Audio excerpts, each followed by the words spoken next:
Heal to feel. Let's start this journey together. I know that you've been through a lot of trauma. What was the first thing that you did to kind of start this healing journey? For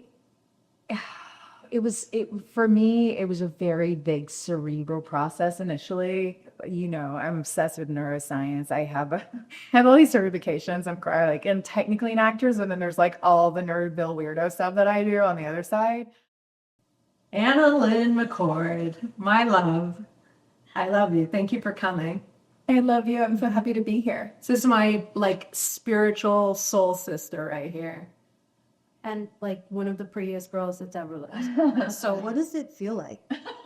If you look in the mirror, do you get annoyed how often people lead with, "You're so pretty"? No, I love that. So most people know you from Nip Tuck and the reboot of 90210, the famous but the infamous Naomi, which I just read last night. She was supposed to just be kind of like a backup side character, right? I was number 9 on the call sheet. But I do nothing small, y'all. And so she became the lead. They kept her on, and then Naomi was a big Don't hurt sensation. people's feelings. I'm just saying. I watched for Naomi. Never thought we'd be sitting here. But Anna and I met through a mutual friend, and she's a Cancer like me. She's born on my son's birthday, and we're both Cancers. Yeah. But I've learned so much about you because you're so not your characters on TV. But from when we met, we talked for hours, and you've been through so much in your life, and you've been on this incredible healing journey. And the best line that you've said, which I love, was the biggest gift you can give the world is your healed self. Yeah. And I love that. And it's so true, because if you haven't healed and you haven't done the work, which none of us are ever going to be perfect, but if you're not on this journey, you're never going to be able to achieve, bliss in a relationship and everything in this world. So what I wanted to ask you, I know that you've been through a lot of trauma. What was the first thing that you did to kind of start this healing journey? For me, it was a very big cerebral process initially. I'm obsessed with neuroscience. I have all these certifications. And technically an actor, and then there's all the nerdville weirdo stuff that I do on the other side. So I have a certification with the Neuroscience Academy. I have mastery in traditional Reiki, mastery in shamanic Reiki. It all started with Don Miguel Ruiz. The 4 Agreements. Mm-hmm. Oh, I know that book. That book, I think, is an entry point for so many people. For me, it was, wow. So my parents really fucked me up. That's so fun. And then every other adult in all culture and society, and basically the whole planet. And to share, just to touch on, because it's such a heavy subject, but you went through sexual abuse. You left your house really, how old were you? Yeah, I just turned 15. 15. Yeah, Yeah. 15. And the sexual abuse came from somebody close to you, which it can happen to, which is more common, right? Yeah. Like somebody that you know. Yeah. The caller is inside the house. Yeah, exactly. And it's interesting because I got working fighting human trafficking, as you know, but basically 16 years ago, I started working fighting human trafficking, sex trafficking, children, all these things for a decade before my memories about CSA came back. So my child sexual abuse memories didn't come back until I started having crazy PTSD that only continued to be exacerbated by my wild lifestyle of just never sleeping. I definitely understand why my doctor misdiagnosed me with bipolar, but what I would go on to find out once my memories came back at age 31 was that I actually was suffering from dissociative identity disorder. So She used to be called multiple personalities. Right. So it's like you protect yourself. all of a sudden I jumped a little bit here, but like in treatment, the way I explain it to people, because there's very little context, there's very little language, and the language that we have is very, very Misused. thank you. Yes, I was going to say fucked up, but misuse is actually the more appropriate word. And such a stigma on It's mental health. so, it is. And my industry, the entertainment industry, has done this particular disorder no favors. It has painted it in such a way that is not reflective of the experience for the individual going through it. And a lot of individuals who have DID will live with DID for all of their life without fusion. And actually, I know there was a moment where I didn't want to fuse. I felt like after I had become co-conscious that these parts of me were my family. I'd been quite ostracized because I had come out in the press with a lot of the things that had happened to me in my life, traumatically speaking. And I didn't name names, but you can put two or two together. Can you explain, like, in just layman terms, what the disorder is for people that don't understand it? The easiest way I can give you a picture of it is if you look at a mirror inside a frame and someone takes a hammer to it, you have all these shards, and they don't create parts of your face. They're new faces in every single little area, and they're their own island. So what that is like for the individual is the experience of who you are at the dive bar on Friday night versus Catholic mass with your mother, or temple or whatever. Yeah. You shift. We shift. We wear the masks we do in life, but I don't get to decide when the mask comes on, and I can't take it off. And it's a protective, it's somebody that has experienced a lot of trauma. So when you split off, Yes. do you find that when you split off into that other person that's inside of you, are you taking on the person that abused you, like kind of more of an abuser? I love Gabrielle Bernstein. She talks a lot about internal family systems, IFS. So what internal family systems talks about is these protectors that pop up, right? My doctor said the most intelligent individuals, the individuals with the most innate intelligence, not intellect necessarily, but just body intelligence, will split more and more. And so these protectors are popping up because these scenarios are dangerous, and they are there to say, okay, we need to protect little Anna. So Tyrant Anna is here to kill everybody. I'm like, hello, everyone. You are now going to get. And thank you for being here to protect me, because I need the protection. And that is the process towards fusion, what you just said. That's the pathway home. And fusion comes when you find the glue, and the glue is love. The love of yourself that was absent, which is why the fracturing happened to begin with. You've done things in forests, like you drank. She's done. Can we say everything? She's drank ayahuasca. You name it, I will try it. If I'm scared, I'll double down and try it twice. Yeah. Right? Like, What- the only thing I fear is fear itself. Was the ayahuasca something that helped you? It was, the way I describe it, and someone corrected me. They were like, you mean 20 years? But I would say 10 years of therapy in one night. But I think that I'm a very interesting little creature who came to Earth to try absolutely everything so that I could express in conversations not unlike this, because I find them so rewarding. If you want the Western techniques and the modalities that Western doctors and EMDR specialists will provide you, I can walk you through that. If you want inner child workshops, take me to your house, lay on your couch. Here we go. I'm dropping you in with quantum hypnosis. If you want plant medicine, I can recommend it. If you want free treatment with your DMT released from your lung, dimethyltryptamine is the psychoactive. I'm such a nerd. But it's the psychoactive aspect of ayahuasca. And it's mixed with a monoamine oxidases inhibitor, which is basically an enzyme. I know that was a mouthful. I was just showing off. I did not need to say that. I could have called it an NaOI, but I wanted to show off. This is why she has another personality, so she can take a break from it. But basically, in ayahuasca, we all release DMT in our bodies. When you hear a beautiful song that makes you almost want to cry, and you get that just burst of what chills down your spine and energy that comes in, that's the spirit molecule, they call it, and it's a burst of DMT, but it doesn't last. It metabolizes very quickly in our bodies. And then during sleep, during REM, the pineal gland is responsible for melatonin and serotonin, and it metabolizes those two into dimethyltryptamine in the middle of REM sleep in the middle of the night. So that's what starts to create the dream cycle. And so it's this wonderful, amazing molecule that we don't fully understand, but the ancients do, and the indigenous have been using this, for thousands of years.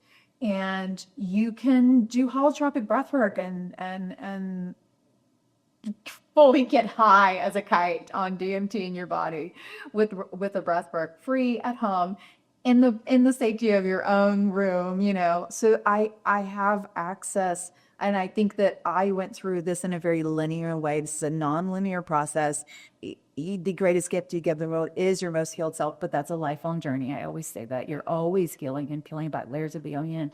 But if you want to do it and you don't know which way to go, but you subscribe to a certain way of our world and you don't subscribe to other things, I pretty much tried everything. So I have a good resource for you. If we're going to live our best life, we have to come to terms with some childhood trauma that we have pushed all the way down out of our consciousness, out of our conscious minds. And here we are as adults, just suffering, living blindly every single day on the hamster wheel that is life, unless you can stop yourself and have some experience that'll want us to move out of that. It's really beautiful what you said, and what it brought to mind was how much of our life are we spent waiting for permission? Trauma takes your permission slip away from you and puts you in a prison if it comes your own making. But it didn't start with you. Someone else put those invisible shackles on you first. They walked you in that prison. They got faith. They let you get comfortable in the room, and then they locked the door. But they handed you the key, which is the absolute most asinine thing of it all, because you are the one who has been conditioned to this room, and yet you're the only one who can let you out. And it's permission. So my desire as a being on this planet is to spend as much time as I possibly can getting you the reminder that you have permission to set yourself free. I had to dig into the depths of a very deep ocean of a self to find out that I could float on the surface in the sun and be free. I never had to go that deep. Is part of that forgiveness? Because not for that person? How do you forgive someone that did that to you? So there's a Chinese proverb, and I don't believe it's Lao Tzu, but he certainly would have said it. And it says, there's a smart man who forgives those who have wronged him. And there's a wise man who forgets himself. And then there's the man who realizes there is no forgiveness at all, and that man's the enlightened man. So Dr. Dan Siegel, who is absolutely incredible, runs the Mindsight Institute, UCLA professor, a brilliant neuroscientist, and so many other things. But he says forgiveness is giving up all hope that the past can ever be changed. And we have to think of these, not cliches, but these beautiful catchphrases, right? To think of them as stepping stones, rungs on a ladder, right? You arrive at the enlightened man, but you're smart man first, and you're smart with your wise man next, and then you arrive at that space, and then you have to arrive at it with the next person and the next situation and the next circumstance. At any given point, you're arriving all the time at different aspects of yourself. And I, as an actress and being in the world of storytelling for over 2 decades, I am very well versed in the hero's journey, right? Joseph Campbell, there's this formula by which we in the industry tell you stories and you love it. But it's pretty formulaic when you start breaking down scripts. You see that the really good ones go by Joseph Campbell's 17 steps, and then there's Christopher Bogle who condensed it to a 13-step process. But it's the hero's journey. You recognize these steps, but in the spiritual context, you are somewhere on the hero's journey at any given moment in your life as an overarching theme, as your relationship with your bubba, your husband, your best friend down the street, your crazy mom. I mean, not you that you're the crazy mom, but yeah. I have a mean mom. I used to watch your show. My heart would hurt. And I was like, oh, like you're just, and you would just take it, and like, when you look at your parent and they say these things to you, you don't say, well, it's just their stuff. That becomes your inner voice about yourself. My belief system is we come here many times. We reincarnate, right? Yeah. You sit with your guides. Once you cross over, you say, what was the theme? What did I learn? Everybody comes in to play a role. It's kind of like you write your own script or movie, right? Yeah. What are the themes I need to overcome? And I got my head bit off at Jeff Lewis Live for some people because I had said, we pick our parents. Why would I pick an abusive mom? You're an idiot. Like, See, I was so empowered by that notion. because you're able to see it from a perspective, right? Like, maybe you don't know what happened in other lifetimes. And I don't think it's like a punishment necessarily. It's more like, how can I balance? How can I learn? Mom wounds are the deepest. That woman carries us in her body. She grows us and in her body. And mom wounds are the hardest ones to face. My mom, I moved back to Georgia 10 minutes from her to try. And it was just like, no.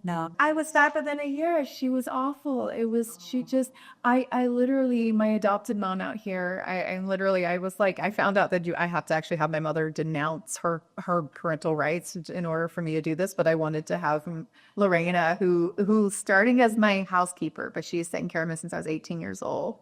She's my Mexican mama. And I was like, I would like to draw adoption papers. Like, I want you to be my actual adopted mom. And we haven't gone all the way there, but I understand. And I'm squeezing you for that. Thanks. I think this is like part of the big journey for me is that the things that with my son, it's such a beautiful privilege to be able to be a mom and be sweet and kind to him. And so there was like the other night I walked, all his kids always try to come up with excuses like, can I have some water to stay up a little bit later? Can you read me another book, or I'm hungry or whatever? And so he'll usually call me back into the room, and I walked in and I was like, it's late, you need your sleep. We could do this tomorrow, whatever it was he was asking for. And I had this instinct after I left the room to come back into the room and just like I had to send an email, and then I was like, you know what, just go lay down with them or go sell. And he was in tears. And I was like, God fucking damn it. I was like, you know what? There's no email. I don't care about it. So we're talking about my real estate volume of how it's like all the things that I juggle. And it's like, I cannot imagine doing anything to our children. Yeah. And here we are, we have so many generations of people today and 3 generations ago that just don't see it. Clueless. Like they don't. And usually kids, when they're like, one more, it just means they want your time. Like even if they're acting out, they're craving connection, as opposed to a lot of people, not in that situation, but if they're acting out or they're doing things, the majority of the time is they just want to connect. Kids aren't doing that to piss you off. But souls that come into this plane, and they are not slaves. No, they're not slaves until this world does what it does to all of us. And Don Miguel Ruiz talked about that in 4 Agreements, where it domesticates us like cats and dogs. And we don't own our children. We are blessed that their soul picked us. A lot of the time, they're our teachers. Most of the time, they're the teachers, and we just don't listen. But to your point, there was a minute ago, but I'm like a roller coaster. That's time. We jumps around, up and down, up and down. I stole that tone from you, Gregory. I love you. When I read Many Lives, Many Masters, thank you, Kolele. Got it. I got his second book, Only Love Is Real, tattooed on my rib. Because I'm obsessed with brain lights. Oh my God, love brain plays. Yeah. But when I read Many Lives, Many Masters, the concept that I could have potentially picked my such a wonderful parents. Yeah, wonderful. So great. It's hard for the human mind to comprehend that. Why would I pick something bad? No, but I made it because I'm a weirdo. But I was like, I knew I was awesome. I knew it. That's how, but it is. My response. But it Is is. we're not thinking, I'm so awesome. Like we beat ourselves up. Yeah. We don't know why we live with so much inner greed and self-doubt. And we want to bust out of that. And that's, one of the biggest reasons why we're here. And the way that Leah and I formed our bond was that we would have these like really long, deep conversations while to and fro parties. She'd be like, don't drive, don't Uber, I'll pick you up. Meet Dima, we're this, yeah.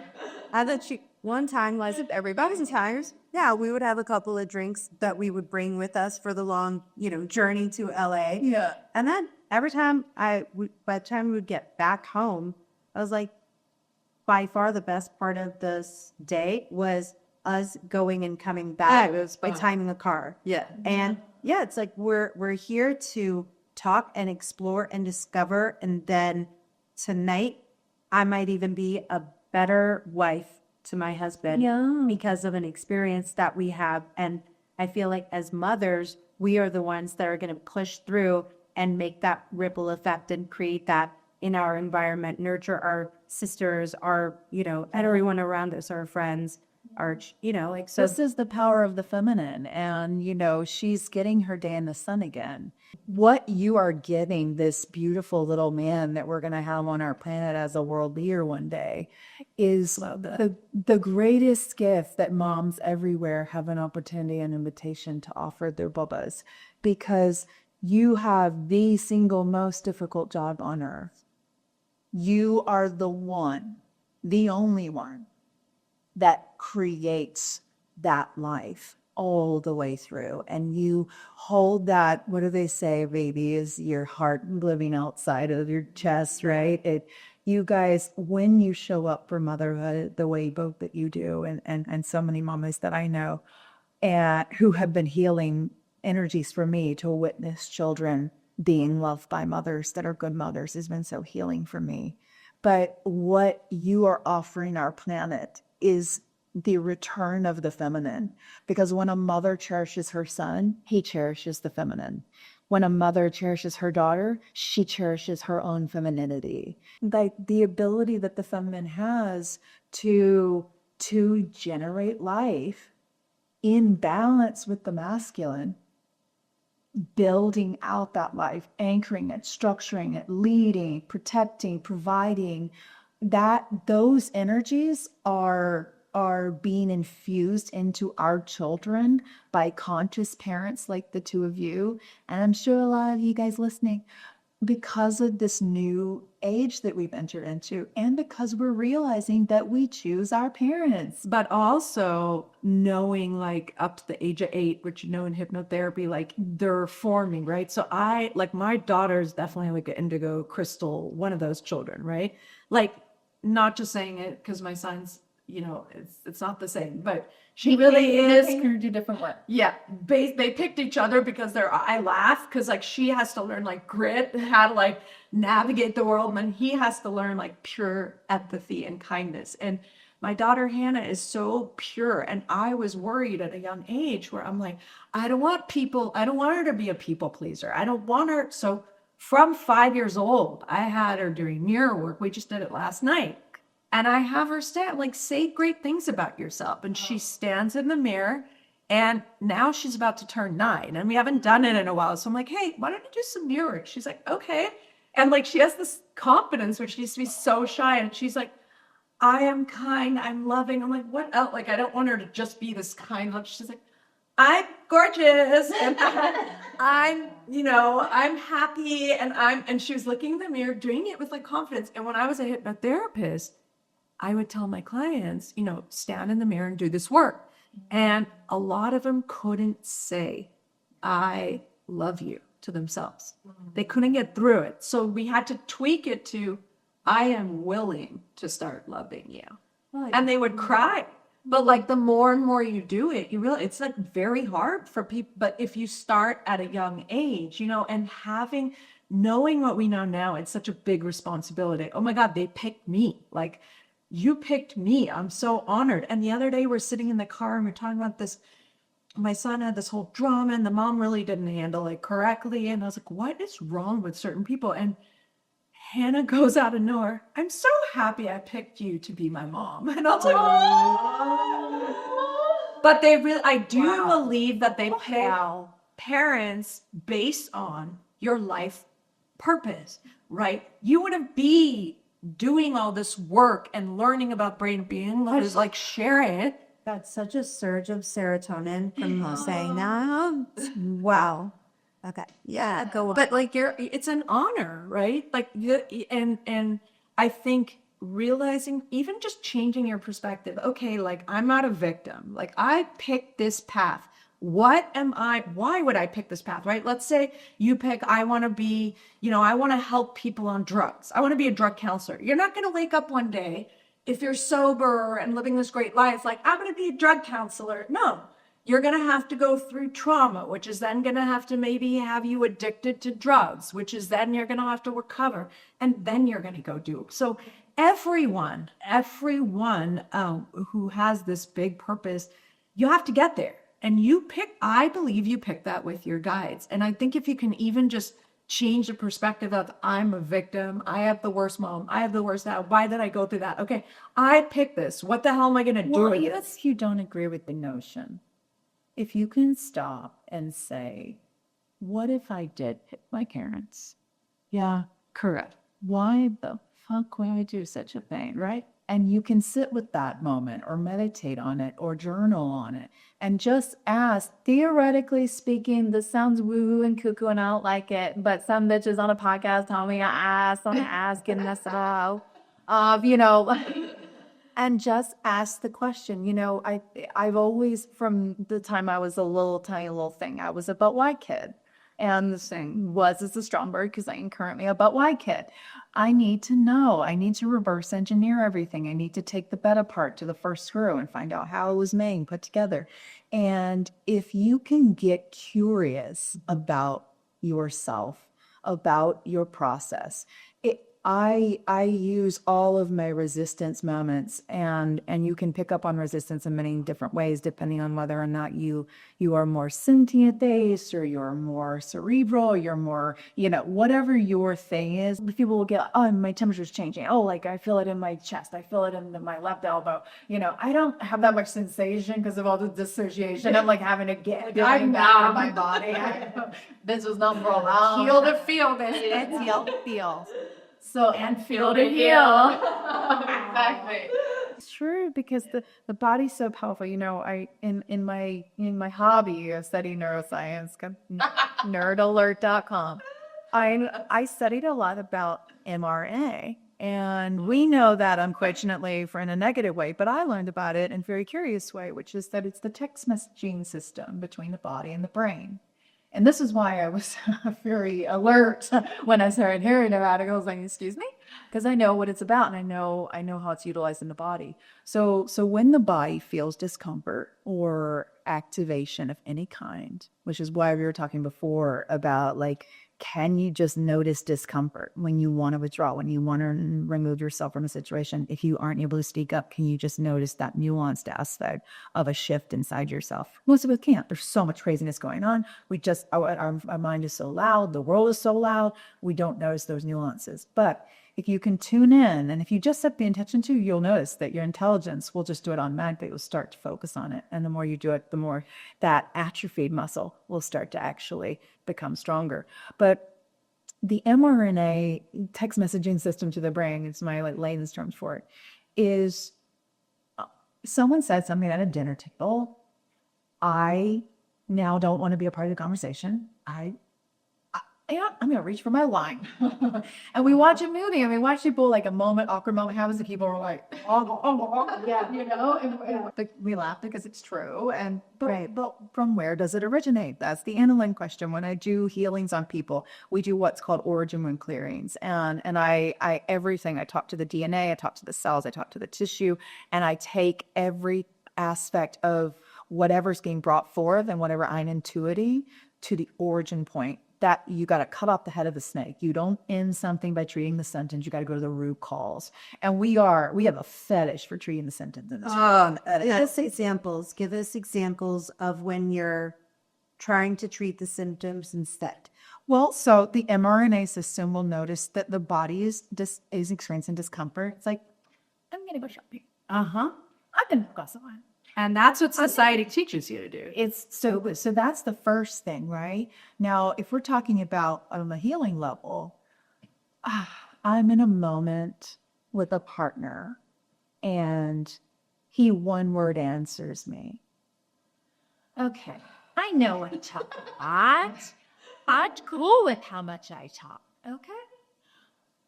But one word answering all the shit that I just said, that whole thing that you responded understood to, we need to break down understood. I noticed that. I learned something from the Real Housewife of Salt Lake City, and her name was Bronwyn, and she was having discussion where her husband, one word answer. Oh, you're so triggered. And actually, he didn't even give a whole word. He kind of grunted, kind of under his breath, like a grunt. And you know what she did? You know what she taught me? I'll never forget it. I noticed you didn't respond to me. I was like, yes, that is the answer. That is what I will do next time, because she fucking, and she kept her cool, and she was like, I noticed you didn't respond to what I said. Like, I was like, that is some I like her. She's very smart.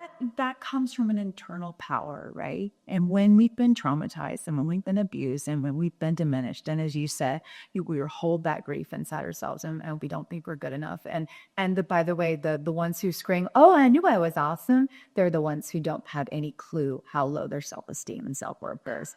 They're the ones who are so afraid to ever actually find out from themselves that they've been lying to themselves this whole time.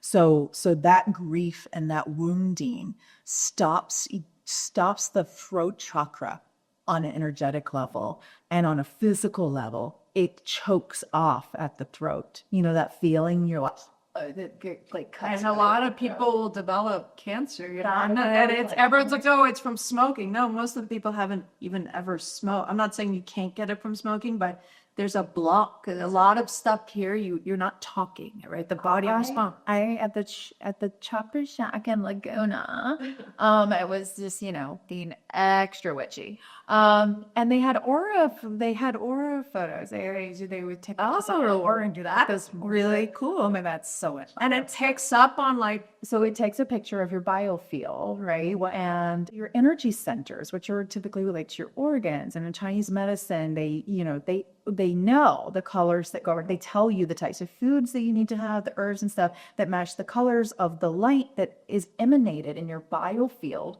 from your chakra centers. Your root chakra is your safety center. It's the aspect of you are you rooted and grounded? Your sacral center connected to your reproductive organs. It's all about your creativity. And you have sexual trauma or sexual just wounds, like have the feminine, the amount of I love the men that talk about women's bodies in these beautiful ways. But David, he wrote The Way of a Superior Man. He wrote a book called Enlightened Sex as well. And that time he really talked about how the feminine, the woman's body, the womb, the vagina, the vulva, every part of us holds every moment where we've had sex that wasn't loving and cherishing and sacred. Every emotional wound that we've experienced through our lives is that stored in. Is that why some people have a higher libido? Like what? Is that related to anything? It is incredibly related. So if you're talking to your shopper guru, and they're gonna tell you got blockages or limitations or issues or an imbalance in your sacral chakra. But what David was saying is that essentially you can go one of two ways. So you could find sex very painful and you don't want anything to do with it and you are withdrawn from it as a result. Or you can be like me, where you're like, oh, this isn't painful enough. Let's go harder. I have to make everything laugh because Loriana do cry. Do you find that people that were sexually abused can go either way? Like either because They I only that go like either way. yeah, like They want only a go. lot of sex or want nothing to do with it. And these are the kind of things that I look for when I watch people's bodies, basically when I'm working with them, but also in my data research, because my brain is like consuming information, absorbing humans, and it works for my work as an actress, but it's also my interest, as you know. But when you have experienced severe trauma, and typically early on in life, you will see extremes. You will see extremely prude and withdrawn or extremely acting out of promiscuous. Like center line is saved for people who have a balanced process in dealing with crises, traumas, and traumatic experiences. If you are on either end of the spectrum, if I always talk about like I used to wear my high tolerance for pain as a badge of honor. Like I was so proud of it. Like when people would say promiscuous, then some people said, no, that word is shaming people, but actually they like tried to rebrand it to sex positive. But actually that's just putting a Band-Aid on top of like something that's deeper. Being this promiscuous is shaming yourself. It's saying you're not sacred. Like somebody doesn't have to work for it. Yeah. It's just like, here I am. Having a lot of sex can be incredibly sacred. Dictionary, it doesn't say you don't love yourself under the word promiscuity. If you look it up, it will say it's something very, like you were saying, like it's just a label. And I am all for feminine liberation. That isn't it. No. That's not it. And you've been sold a lie. And I'm sorry to be the one to tell you the truth, but the experience of sexual freedom, I have that. I know that implicitly now. It is not what I lived when I was using my body to purchase love for a moment before it fleetingly went away very quickly. Once again, over and over and over. So how would you describe the sexually liberated? I can wail and scream in this otherworldly, crazy, terrifying way when I am having sex. And it is, I'm loud by nature, just dramatic actress. It's a thing. The stereotype is very on brand for me. But that's not this. I've never heard these sounds that come out of my body. They are soul sounds. And what happens, and it was so crazy because I was doing this as a part of my own healing, and I was intuiting my healing in this journey because, as you can imagine, having sex abuse, having the memories come back, it's a 31-year-old woman. I'm in my peak, bitches. Like, I went to my doctor and I said, listen, I'm having these weird body things that are fucking with my sex life. Can you help me? I've got like 3 to 6 weeks. I'd like to figure this out really quickly and then we'll move on. Yay. And she's like, okay, so your legs go numb after you have sex with a partner and you have to take a Xanax or you don't sleep? That's so not normal. And I was like, oh, okay, I guess that's for normal, huh? Wow. Had no clue. No clue. My legs would feel like the largest, my Dr. Jane, I mentioned earlier, she puts these acupuncture needles in me sometimes. The largest ones that she has jamming in every square millimeter of my leg all at once, all the way down to my feet. Excruciating pain. This motherfucker is passed out next to me, sleeping, snoring, on his best sleep. And I'm laying there like, my legs are hurting so bad. And you didn't know why. You completely I just blocked know I out. didn't like sleeping next to Jews. Like I was like, I'm just like, get out of my house. You blocked this completely out of your memory. You had nobody told you about it. Nobody, I never asked. Did anybody in the family know what had happened to you? Okay, so my uncle My uncle was from California. Thanks, Callie. What's up? We do some things right, y'all. And the rest of us are Southern. I'm from Georgia. Like you don't air your dirty laundry, honey. We stuff stuff under that rug. That's why it's so fluffy. Yes. So we don't talk about those things. And my uncle expressed concerns very early on, and he became ostracized and the pariah of the family. And he tried to tell me, actually, he was the one who drove me to Miami, which I went to first at 15 years old. At 15 years old, my dad was going to like charge me gas money and hotel money to drive me to Miami to like send me off at 15 years. I turned 15 2 months later. I graduated from high school with a 4.2 because I'm a crazy. It was homeschooled. It was homeschooled from K through 12. Like I literally. Ooh, Genius. was just a little nerd. I mean, what the fuck? Okay, I'm gonna have a photographic memory. Genius. I have a photographic memory, which really helps with what we call IQ in this world, which is bullshit because I drew the lucky straw in that regard, and I can retain information. And when I get tested, I test in a very high percentile because I remember everything. I had one child that's like that and can fly through school, and then I have another child who's so emotionally intelligent and empathetic and can see, like, I know she'll do something in the healing arts, but like school's like it's a lot harder for her. Yeah. It just doesn't come naturally in that way. She doesn't remember things the way, and it makes me crazy because I'm like, we're only in third grade here. Like, this is going to be a journey. The school system hasn't been upgraded in a century. It was made different for factory workers to keep you like, in line. Assembly line, Yeah. the foreman at the front, the bell, the whole thing. My husband Tommy actually said to Shams on his first day of kindergarten something to this effect. He was like, "All right, congratulations, you're in the system. You're at the assembly line." Yeah. 100. I Children need to play. They need to explore. They need to travel. They need to see Earth as a playground. Yes. The new age is Earth was here for us to enjoy. It's the singular plane that we're aware of where you have five senses. In every other aspect and dimension, I talk to interdimensional beings. When I'm communicating with the other energies and entities and beings, all and only that, which is where the high is good. I ask them about these other places. And of course, I ask the existential question, why, to every being that comes in my field. I'm like, hi, do you have answers? I have this one and this one and this one. I just want to see if you have the same answer that they have. They're unanimous. But the answer that I always get is, you get to touch. right. You get to touch, you get to taste, you get to smell, you get to feel, you get to see. We came here to experience, not to work, not to be put on these hamster wheels, not to suffer needlessly. That created itself. The wheel of karma is cracking, it's breaking. Yep. We are ending it in this new age. That is what these new babies who with conscious mamas like you guys are here to do. They are walking us. They're here to bring, like, I literally say my daughter's from another planet. Like, I feel like finally at 7, I was like, oh, welcome to Earth. Like, it was like, she didn't acclimate. She didn't, but like was seeing everybody's like stuff. But yeah, like they have come to remind us of what is important and bring back literally love and light.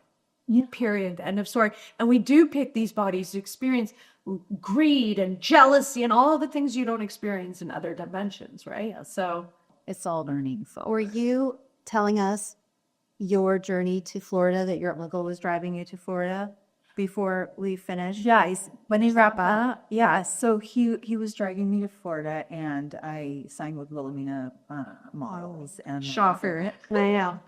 She didn't even have to walk in, like walk down the street. Thank the goddess. Okay. I was able to save money I always wanted to be an actress. That was my dream from the time I was 9 years old. And so modeling was this vehicle that I was so grateful to be able to have. And he drove me to Miami, dropped me off on the side of the road. I was like, all right, go Bill.